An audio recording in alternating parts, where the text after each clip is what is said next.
Como todos ustedes saben, el mundo se encuentra en una crisis económica.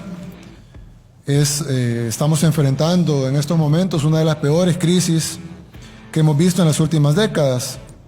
Y como ustedes saben, hay un conflicto entre Rusia, Ucrania y la OTAN. Creo que todos los salvadoreños estamos conscientes de ese conflicto que está afectando a la economía mundial.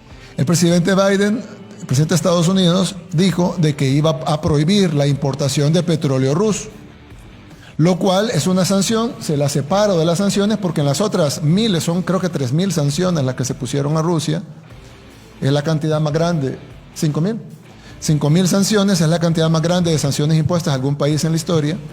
Se le pusieron 5.000 sanciones, pero esas 5.000 sanciones, la mayoría de países de Europa no quisieron acompañar la sanción 5.001, que era la de poner una prohibición de la importación de petróleo y gas, porque como dijo el primer ministro alemán, si cortamos el ingreso de petróleo y gas de ruso, en 2 días nuestros trenes ya no van a caminar. Y entonces Europa no quiso acompañarlo, pero Estados Unidos las impuso, por eso las separó de las sanciones, porque la sanción ya es una sanción directamente a un producto que está directamente en la cadena de suministros. Y es que el conflicto directamente solo afecta al segundo mayor exportador de petróleo del mundo.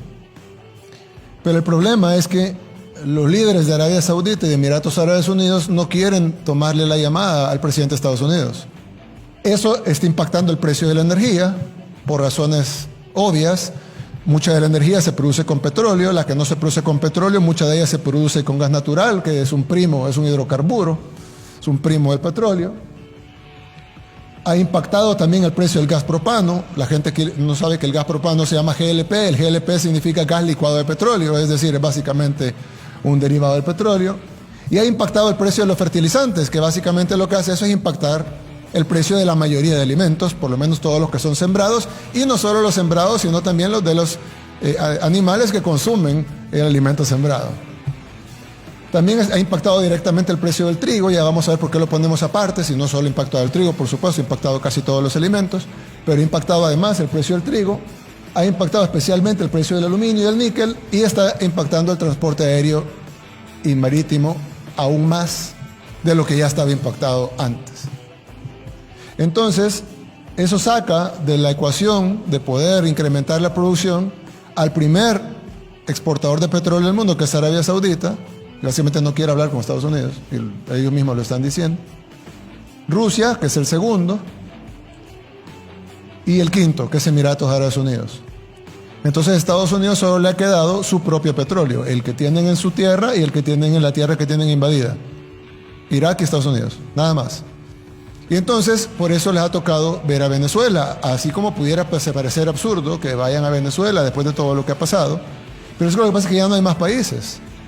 Obviamente hay más países productores de petróleo, pero para poder suplir la producción de Rusia solo habían 2 países que lo podían hacer: Arabia Saudita y Emiratos Árabes Unidos. Ellos lo pueden hacer mañana si quieren, pero ellos le dieron la espalda y no lo quieren hacer. Entonces no pueden subir la producción de Irak más y por algún motivo no suben la producción interna de Estados Unidos. Entonces ha tocado ir a Venezuela. ¿Por qué resalto lo de Venezuela? Primero, para que se entienda la magnitud de la crisis, pero segundo, porque si Estados Unidos ha tenido que ir a Venezuela, imagínense nosotros. Estados Unidos es el país más poderoso del mundo, sin ninguna duda. Y si a ellos les ha tocado ir a Venezuela, a donde es su enemigo, a pedirle petróleo, imagínense nosotros qué hacemos. Le llamamos nosotros a Arabia Saudita para que suba la producción. Obviamente nos toca comprar el petróleo al precio que está en el mercado, así suba a 5, a 6, a 7, a 10, a lo que tenga que subir. No tenemos otra opción más que recibir el golpe y tratar de paliarlo para la población lo que podamos. Pero si los países con gran margen de maniobra, como los Estados Unidos, nadie puede negar que es el país más poderoso del mundo y que tiene un gran margen de maniobra, no ha podido conseguir más petróleo y ha tenido que ir a tocar la puerta de Venezuela, pues imagínense El Salvador o cualquier otro país de este tamaño. Pues no solo El Salvador, incluso países 10 veces más grandes que nosotros tienen el mismo problema. Hay que ser una potencia mundial para poder abrir una de estas cosas, y hasta ahorita ni siquiera Estados Unidos y Europa han logrado abrir más fuentes de petróleo, o que los países del OPEC produzcan más petróleo. No quieren. Bueno, en parte pues me imagino que a ellos no les molesta vender el petróleo más caro. En el caso del gas natural, pues obviamente se afecta porque el mayor exportador de gas natural del mundo es Rusia. Ahora se anunció el dato de inflación de Estados Unidos de enero, o sea, interanual de enero a enero. Enero 2021, febrero 2021 a enero 2022. La inflación más grande en 40 años.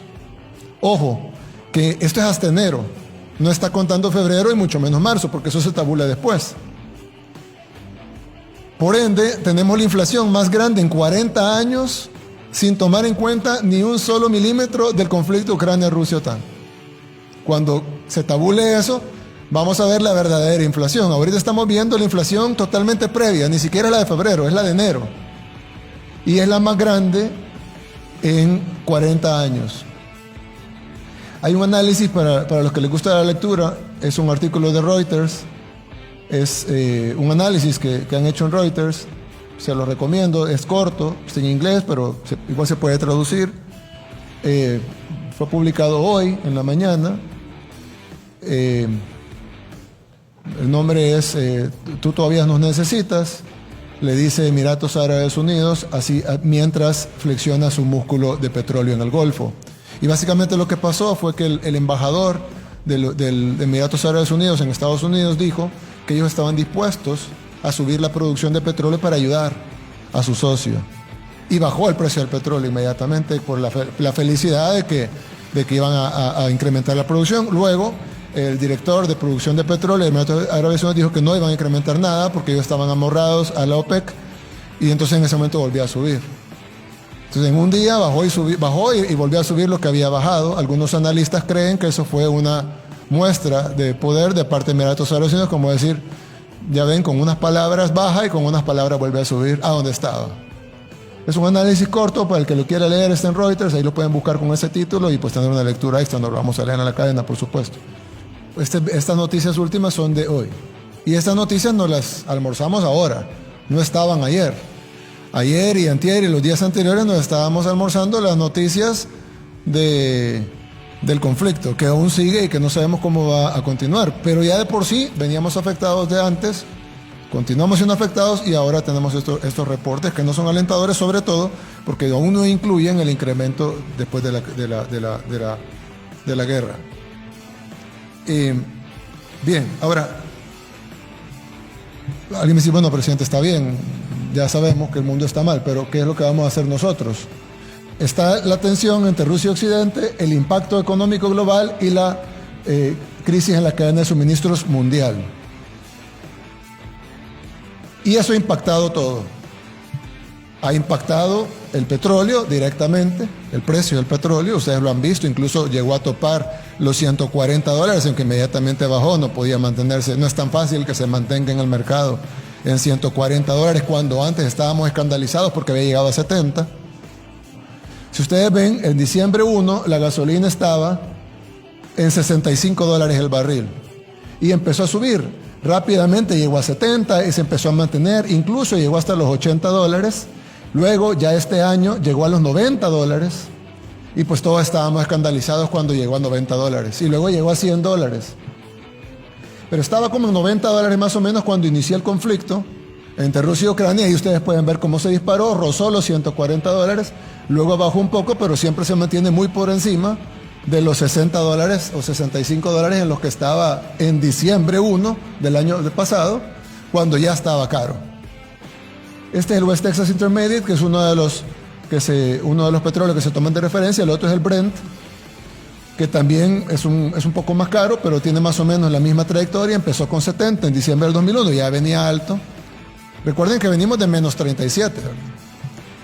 Subió a 70, o sea, venía en 70, fue subiendo, como ustedes pueden ver, iba subiendo desde antes, pero al final, en febrero 24, cuando inicia el conflicto, se dispara.